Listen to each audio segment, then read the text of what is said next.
Doctor Zakir Naik اسلام کے بہترین ترجمان اور مبلغ کی حیثیت سے دنیا بھر میں مشہور و معروف ہیں، کیونکہ ان کی تبلیغ کا طریقہ کار روایتی مولویوں جیسا نہیں ہے، بلکہ اسلام کو پھیلانے کے لیے وہ انگلش، اردو اور ہندی جیسی زبانوں کا انتخاب کرتے ہوئے لیکچرز کا اہتمام کرتے ہیں، اور ہر لیکچر کے اختتام پر سوال و جواب کا ایک سیشن ہوتا ہے جس میں کسی بھی مذہب، رنگ، نسل سے تعلق رکھنے والے شخص کو ڈاکٹر ذاکر نائک سے کسی بھی قسم کا سوال کرنے کی اجازت ہوتی ہے۔ بہت مرتبہ ایسا ہو چکا ہے کہ ان کے سوال و جواب کے سیشن میں کوئی غیر مسلم آیا، اپنی جانب سے اس نے کوئی بہت مشکل سوال کیا، مگر ڈاکٹر ذاکر نائک نے اسے ایسا مدلل جواب دیا کہ وہیں کھڑے کھڑے اس نے اسلام قبول کر لیا۔ ایسے ہی ایک سیشن میں ایک عیسائی انگریز خاتون نے ڈاکٹر ذاکر نائک سے 3 سوال بطور چیلنج کیے اور کہا کہ اگر آپ ان سوالوں کے جواب دے دیں تو میں یہیں پر اسلام قبول کروں گی۔ اس عورت کا بھری محفل میں ڈاکٹر ذاکر نائک سے پہلا سوال یہ تھا کہ جب مسلمان حج یا عمرہ کرنے جاتے ہیں تو وہاں سے آب زمزم اور کھجوریں لے کر آتے ہیں اور لوگوں میں بانٹتے ہیں،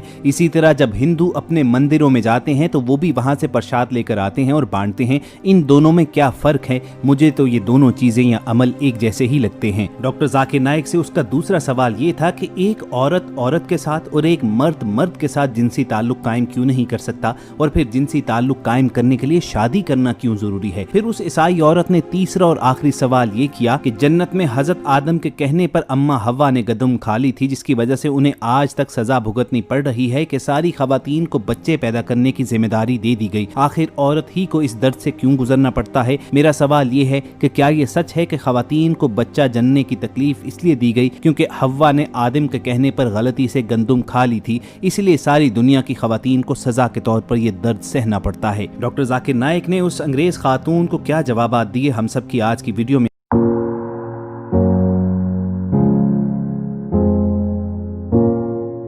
مائک کی جانب آئے اور اس کے جواب دینے کا سلسلہ شروع کیا۔ انہوں نے کہا کہ بہن نے بڑا اچھا سوال کیا ہے، سب سے پہلے بات کرتے ہیں پرساد کھانے اور حج عمرہ سے آنے والی کھجوروں اور آب زمزم کے بارے میں کہ ان دونوں میں کیا فرق ہے۔ پھر انہوں نے بتایا کہ ہندوؤں کے مطابق پرساد بھگوانوں کو کھلانے کے لیے دیا جاتا ہے، لہٰذا ہندو جب پرساد بانٹتے ہیں تو ان کا مقصد بھگوان کو کھلانا ہوتا ہے، وہ یہ سوچ رہے ہوتے ہیں کہ وہ اپنے بھگوان کو کھانا کھلا رہے ہیں، جبکہ حقیقی خدا جسے آج تک ہندو لوگ پہچان تک نہیں سکے اسے کھانے کی ضرورت نہیں ہوتی۔ اللہ تعالیٰ قرآن پاک کی سورۃ الانعام میں فرماتا ہے، اللہ سب کو کھلاتا ہے مگر اللہ کو کسی کے دیے کی ضرورت نہیں۔ کس انسان میں اتنی طاقت ہے کہ وہ اللہ کو کھلانے کا سوچ سکے یا ایسی بات کر سکے؟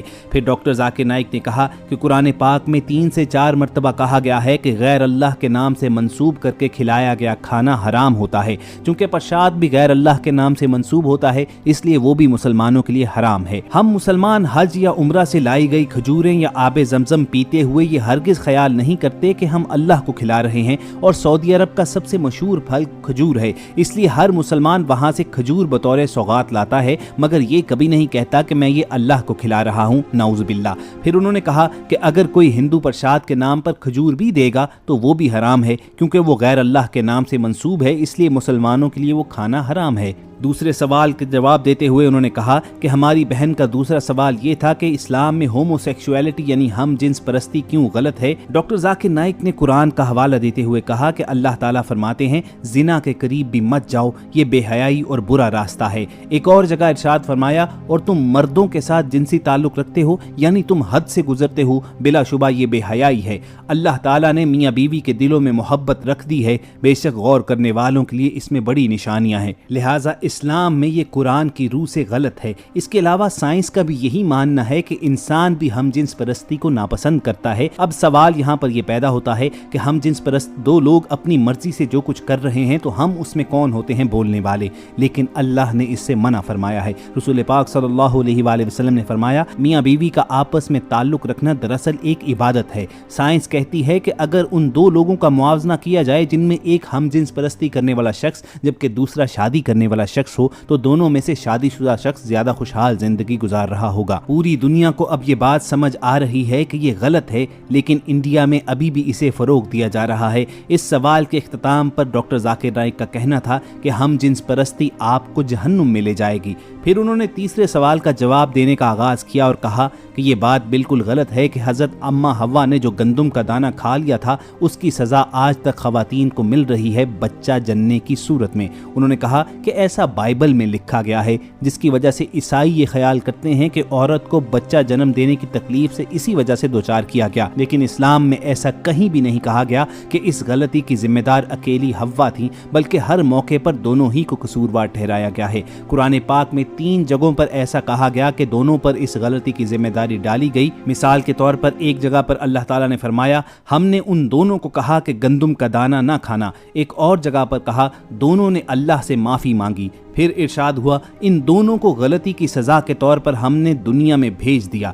हर जगह पर दोनों यानी हज़रत आदम और हज़रत हव्वा का जिक्र हुआ है, अकेली अम्मा हव्वा का नहीं। डॉक्टर जाकिर नाइक का कहना था कि बाइबल में कुछ तब्दीलियां कर दी गई हैं जिनकी वजह से ईसाई गलत समझते हैं, इस्लाम में ऐसा कुछ नहीं है। उन्होंने कहा कि अगर आप कुरान पाक पढ़ें तो आप जान जाएंगी कि औरत के लिए हमल बद्दुआ नहीं बल्कि खुशकिस्मती है। सूरत उन-निसा आयत नंबर 1 में इरशाद बारी ताला है कि अपनी औरत का ख्याल रखो और उनके साथ अच्छे से पेश आओ। एक हदीस मुबारका में एक सहाबी ने रसूल पाक सल्लल्लाहु अलैहि वसल्लम से दरियाफ्त किया, या रसूलल्लाह मैं अपने माँ बाप में से किससे ज़्यादा अदब से पेश आऊँ? आप सल्लल्लाहु अलैहि वसल्लम ने फरमाया अपनी माँ के साथ। उसने फिर से यही सवाल दोहराया, आपने फिर से वही जवाब दिया। तीसरी मर्तबा भी यही जवाब मिला और चौथी मर्तबा दरियाफ्त करने पर आप सल्लल्लाहु अलैहि वसल्लम ने फरमाया अपने बाप के साथ। डॉक्टर जाकिर नाइक ने कहा कि इस हदीस का ये मतलब हरगिज़ नहीं है कि बाप का अदब ना किया जाए या कम किया जाए, लेकिन ये कहा गया है कि माँ का अदब ज़्यादा होना चाहिए। आपने कहा इसीलिए जिम्मा औरत को दिया गया है। आप बताएं क्या कोई मर्द बच्चे को जन्म दे सकता है? हरगिज़ नहीं। फिर डॉक्टर जाकिर नाइक ने उस औरत को मुखातिब करते हुए कहा कि मुझे पूरी उम्मीद है कि आपको अपने तमाम सवालों के जवाब मिल गए होंगे। तो उस औरत ने हाँ में सर हिला दिया। फिर डॉक्टर जाकिर नाइक ने उससे कहा कि मेरी बहन क्या आप अल्लाह को एक मानती हैं? उसने जवाब दिया जी बिल्कुल, अल्लाह एक है। फिर आपने सवाल किया आप हज़रत ईसा को खुदा मानती हैं? उसने जवाब दिया नहीं, मैं उन्हें सिर्फ अल्लाह का एक पैगम्बर मानती हूँ। फिर डॉक्टर जाकिर नाइक ने सवाल किया कि क्या आप रसूल पाक सल्लल्लाहु अलैहि वसल्लम को अल्लाह का आखिरी नबी मानती हैं? उसने फरमाया जी हाँ, मैं उन्हें अल्लाह का नबी मानती हूँ। डॉक्टर जाकिर नाइक ने सवाल किया आप पर किसी किस्म का मुसलमान होने के लिए दबाव तो नहीं? उसने जवाब दिया नहीं, ऐसा बिल्कुल नहीं है। इस तरह ईसाई खातून का डॉक्टर जाकिर नाइक को चैलेंज करना खुद उस औरत के लिए मुबारक साबित हुआ। फिर डॉक्टर साहब ने उस औरत से कहा कि मुबारक हो, आप इस्लाम कबूल कर सकती हैं, और उस औरत को कलमा पढ़ाया और वो औरत वहीं हज़ारों लोगों के सामने मुसलमान हो गई। व्यूज़, डॉक्टर जाकिर नाइक का ये सवाल और जवाब का सेशन मुबल्लिगीन इस्लाम के लिए गोया एक कोड ऑफ कंडक्ट बताता है। अगर कोई गैर मुस्लिम इस्लाम के बारे में जानने के लिए इस्लाम पर ही एतराज़ात लेकर मुसलमानों के पास आता है तो हो सकता है कि उसके सवालात बज़ाहिर तीखे और गुस्ताखाना नजर आएं, लेकिन अगर उन सवालों पर सीख पा होने की बजाय उन्हें तहम्मुल के साथ सुनकर मुदल्लल जवाब दिया जाए तो ऐन मुमकिन है कि अल्लाह ताला उसके दिल में ईमान की रोशनी डाल दे। इसी एक बात को मद्देनजर रखते हुए डॉक्टर जाकिर नाइक हमेशा अपने लेक्चर्स के इख्तिताम पर सवाल और जवाब का सेशन ओपन रखते हैं। कोई भी माइक पर आ सकता है और डॉक्टर जाकिर नाइक से पूरी आज़ादी के साथ कुछ भी पूछ सकता है, और ऐसा कई मरतबा हो चुका है कि कोई गैर मुस्लिम बज़ाहिर बड़े गुस्से, हकारत और इस्लाम के खिलाफ नफरत लेकर माइक पर आया, अपने एतराज़ात सामने रखे, मगर डॉक्टर जाकिर नाइक ने उसे ऐसा जवाब दिया कि इस्लाम उसने फ़ौरन वहीं पर कबूल कर लिया। डॉक्टर जाकिर नाइक का यही वो दिल मोह लेने वाला अंदाज है जो कुफ़ार को एक आंख नहीं बहाता है। चुनाचे वो इस अजीम मुबल्लिग इस्लाम की राह में रोड़े अटकाते रहते हैं, तरह तरह से तंग करते रहते हैं, हत्ता कि उन्हें जान से मारने की धमकियां भी दी जाती हैं, मगर डॉक्टर जाकिर नाइक इस्लाम की तबलीग के लिए हमेशा साबित कदम रहे हैं। इस नेक मकसद और मिशन की खातिर उन्हें खुद अपना आबाई वतन इंडिया तक छोड़ना पड़ा और मलेशिया में जाकर बसेरा करना पड़ा, लेकिन वहाँ पर भी उनका मुकम्मल फोकस इस्लाम की तबलीग पर ही है। अगरचे आजकल कोरोना वायरस के सबब उनके इज्तिमात और उनके लेक्चर्स तो नहीं हो रहे, मगर सोशल मीडिया के जरिए डॉक्टर जाकिर नाइक इस्लाम का पैगाम दुनिया भर में पहुँचा रहे हैं और सवाल जवाब का लाइव सेशन वो सोशल मीडिया ही के जरिए कंडक्ट कर रहे हैं। तो हम सब अपने तमाम देखने और सुनने वालों के साथ मिलकर डॉक्टर जाकिर नाइक के हक में यही दुआ करेंगे कि अल्लाह ताला उनके लिए आसानियां पैदा फरमाए, उनके लिए तबलीग का ये काम सहल कर दे और उनके रास्ते की ये तमाम रुकावटें हटा दे। अगर आपके दिल की भी यही सदा है तो कमेंट सेक्शन में आमीन लिखना मत भूलिएगा। हम सब की कोशिश होगी कि वक्तन फवक्तन डॉक्टर जाकिर नाइक की ऐसी ही खूबसूरत वीडियोस आप तक पहुंचाते रहें और